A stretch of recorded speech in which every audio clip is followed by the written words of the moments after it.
Most people in America are looking for how do I make a life worth living and a retirement worth having. In order to do that, we don't pretend to be Grinches on other people's lives. If you don't like someone's life in your extended family or third-party relations under the law, then you need to just walk away. You need to step away from what you're thinking, what you're doing, and how you're handling yourself.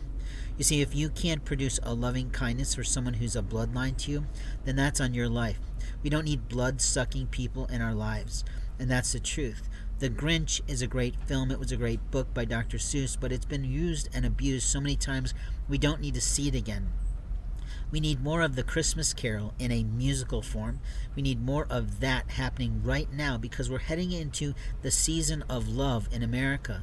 But the season of love can be polluted by people who should be going home.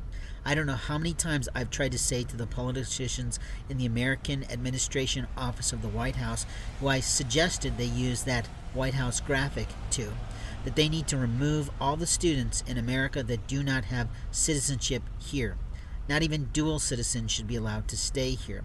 A dual citizen is a student who might have some sort of parentage in America, but openly they don't need to be here when their true families are at home. When we have the holidays of Thanksgiving, when we have the holidays of Christmas, we don't need them dancing and prancing around campuses, harming people's property, stealing their belongings because the students who live there have gone home.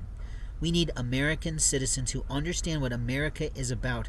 America Inc. is our prowess interacting with the rest of the world, and it is our job now to send liaisons into their governments and embassies. But don't we already have them who are proficient linguists of those countries?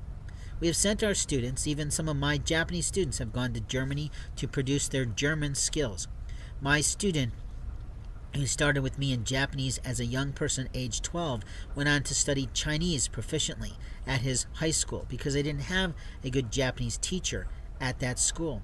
He also studied German, he studied Latin, I believe he's now learning French. But the point is that my teaching system helped him to learn other languages. My proficiency in Japanese is getting rusty because I don't have my family with me anymore, and I don't have to be tested as a proficient master instructor of the Japanese language test. They did restructure the exam to 5 levels, which was foolish, I thought, and also intelligent. If it was me, I would have moved it to 6.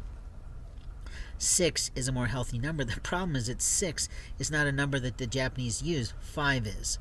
So that makes sense. When you buy dishes in Japan, you buy a set of 5. You don't get to buy a set of 8. You don't get to buy a set of 12. You don't, because the numbers mean something else. And we definitely don't send a set of 4 of anything to anyone in Japan. So hopefully the American government didn't do that, because we sell them that way in America. Sets of 4, sets of 8. Don't do that.